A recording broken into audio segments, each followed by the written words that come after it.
the Director General of the National Youth Service Corps, that's NYSC, Brigadier General YD Ahmed, has said this. He made this known during his visit to the Ogun State Orientation Camp in Shagamu. And the NYSCDG was trying to clarify, according to him, there was a statement by the media that was actually misguiding the corps members to think that the allowance has been increased. But then he has said that they will only benefit from the increased minimum wage if the president approves it. All right, that's the only time that they will get to benefit from this. But down to the minimum wage now. Looking at the whole back and forth, the conversation between the federal government, Labour, and even Nigerians now, the Tripartite Committee and all of that has been on. What do you think this delay is about? I think the delay is all about elections. Crazy. You've not had that before, but I'm just telling you because this is what we do. I think it's all about elections.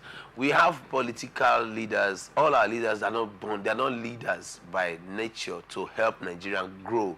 They are leaders by circumstances, and they are all taking undue advantage of the Nigerian people. Why am I saying this? I'm saying this on the grounds that there is no justification that Mr. President walks up to the podium on May 29th, removed subsidy, and Labour kept quiet in the name of, first and foremost, subsidy in itself. The former president and I take the same stand. When the former president said subsidy was a scam and came back to start paying subsidy, I still make both to say subsidy is a scam. There's nothing like subsidy. It is a cabal of men that become so strong, bigger than all the institutions, and are holding the nation on its jugular that the nation cannot breathe, and they are taking decisions, and it's happening the way they want it. Now, the president even came out to say he has no subsidy, peradventure, whether right or wrong, because subsidy was appropriated for until June 31st. But on May 29th, when he made a statement, from that day, the cost of a product went high. The federal government and the Nigerian state did not have any mechanism to checkmate the what's it called? The marketers. Now were able to checkmate how the structure of things would flow from the NPC. The government did not put anything in place. Nobody was called to question. For 1 year plus, the country and the cost of living has become so high, and nothing has happened. On this same matter, the NYSC, all the C's, all the congresses and all have been dilly-dallying. Listen, we are playing with fire. It's for election. What do you mean? I say it's for election because, take it from me, today, this is 2024. By 2025, we'll still be talking about this thing. Once election jingles, once election process want to commence, the token that we want to add to the minimum wage will be added to score cheap political gains. And the gullible Nigerians, I told you, we are a conquered people, almost a conquered people. We are almost always kowtowing to our leaders that we supposedly should have elected and took a decision. Let us not get to that point where Kenya got to. Let's not get to the point where other nations have got to. And that's what I tell Nigerian leaders. It should be important that the Nigerian leaders do what they can to ensure that the Nigerians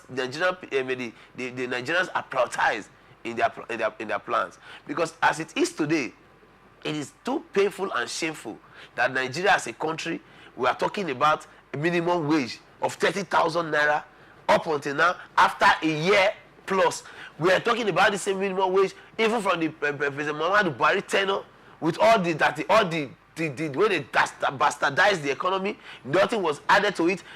All the congresses were quiet. They went to limbo. They were not in existence. Even now, they are all lying in bed playing the same play.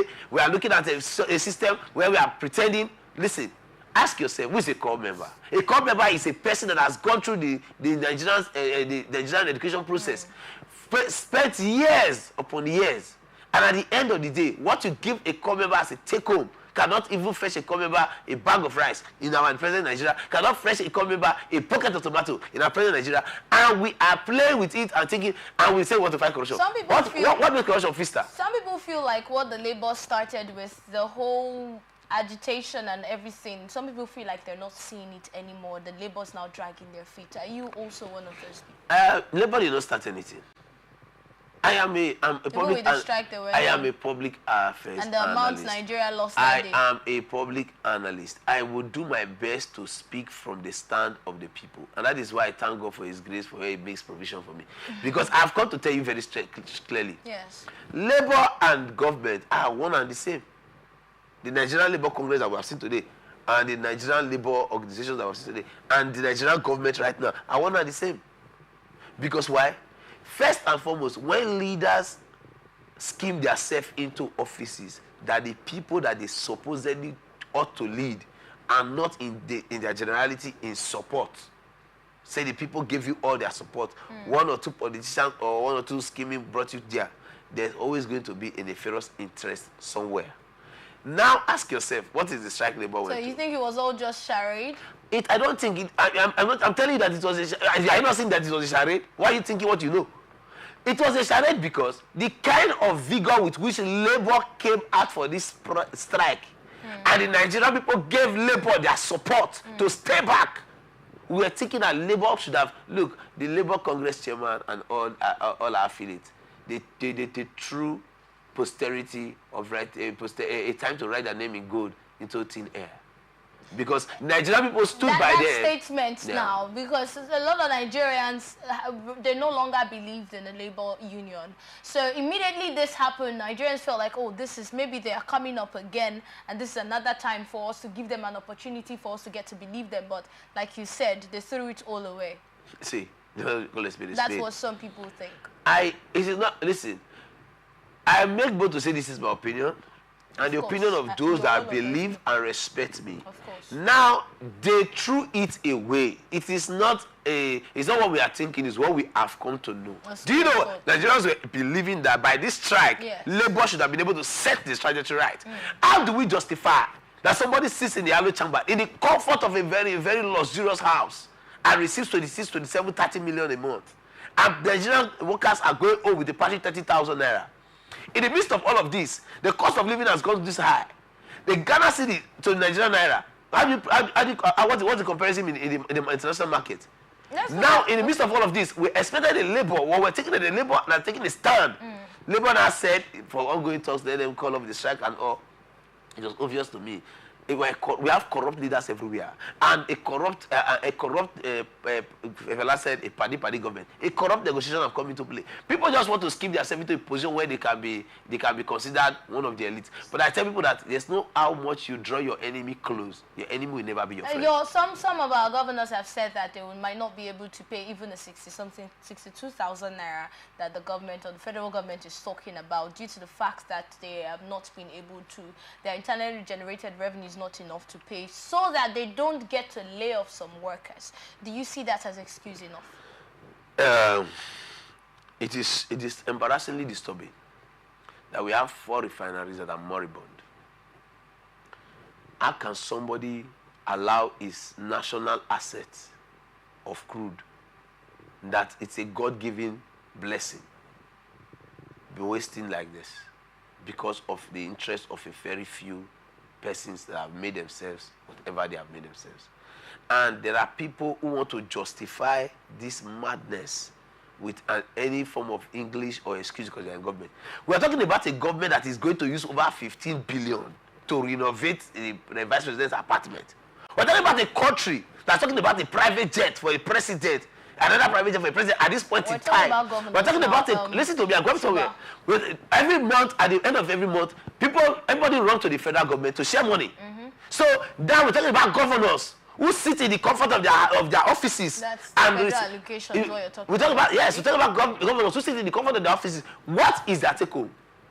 What is their take-home? Some of them don't even have, in Nigeria today, we don't even know what is forgery, we don't know where to school, we go to school. Upon that strength, so people get up to 60, 500 aides just to do the work of ML. So what are you suggesting? Listen to me. They should let go of their aides? You say what?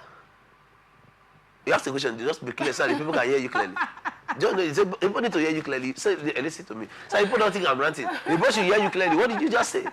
That they should let go of their what? So back to your recommendations. Now let's talk about your recommendations with the governors. If you feel, or if you have stated that any governor that says he cannot pay, yes. any governor that says he cannot pay should step aside for the person that will come out and pay because the money is there. Okay. Nigeria is a blessed country. We are talking about countries that are far lesser than Nigeria. Some countries are living on only grape. Look at the Philippines. What are they surviving on? They're living on only grapes. But people have structured things on ground. We're talking about people that ask yourself, in fairness to conscience, which governor has left office in Nigeria today and is in pending? How many years did they serve? 8 years. The people are talking about people that serve 35 years, give 35 years of their lives to Nigeria. Sat in very, very, very, very stable offices and gave out to the nation called Nigeria. And at the end of the day, to pay their money, you can tell you cannot pay them. Talking about 60,000. How many governor? Any governor that comes out to tell you that he pays his escort or his the escort, better girlfriend or escort of security, 60,000. Let the governor come back to tell us. Then at the end of the day, he said that Nigerian workers cannot receive 60,000, and you are telling us that you cannot pay. So there are some governors that have not paid. Listen, we are playing with so much because why we have been so beaten and we are so weak. The strength is failing us. But people should not forget that even a dying Samson broke all the walls. When we pretend that, when we tell ourselves that we can continue to run the people amok like they are doing now, I can assure you, it's just a question of time. Let's look at